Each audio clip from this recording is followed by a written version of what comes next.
Hi friends, హైదరాబాద్లోని కొండాపూర్లో Shilpa hills సమీపాన అర్ధనారీశ్వర స్వామి ఆలయం దర్శించుకోవడానికి వచ్చాము. ఈ ఆలయం యొక్క విశిష్టత ఏంటో ఇప్పుడు తెలుసుకుందాం. ముందు శిఖర దర్శనం చేసుకొని లోపలికి వెళ్ళగానే మనకి పెద్దమ్మ తల్లి ఎర్రని రంగులో దర్శనమిస్తారు.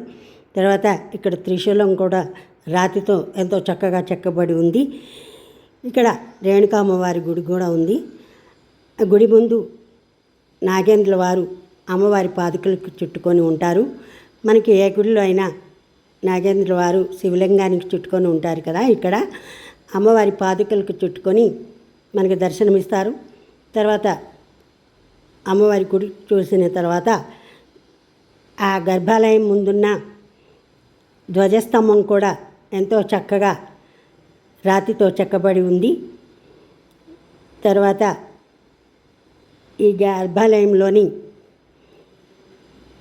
స్తంభాలు కానీ గర్భాలయంలోని పైభాగం కానీ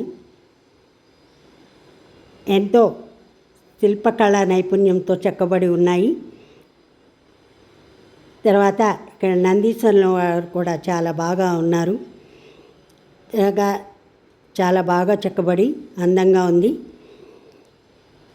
తర్వాత ఇవన్నీ దర్శించుకొని గర్భాలయంలోకి వెళ్ళగానే మనకి 5 అడుగుల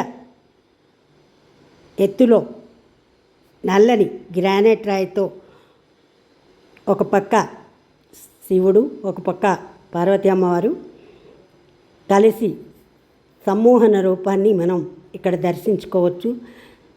ఈ రూపం మనకి సృష్టి స్థితి లయ శివతత్వాన్ని బోధిస్తుంది. తర్వాత ఇక్కడ గో సంరక్షణ కూడా చాలా బాగా ఉంది. ఇక్కడ ఆలయంలోని ప్రతి విగ్రహం కానీ, తర్వాత ఈ ఆలయపు గోడలు కానీ, ఈ స్తంభాలు కానీ, ప్రతి శిల్పము మనకి ఎంతో చక్కగా శిల్పకళ నైపుణ్యంతో, కాకతీయుల కాలం నాటి శిల్పకళ నైపుణ్యంతో చెక్కబడినట్లుగా కనిపిస్తాయి. ఒక్కసారి మీరు కూడా దర్శించుకోండి.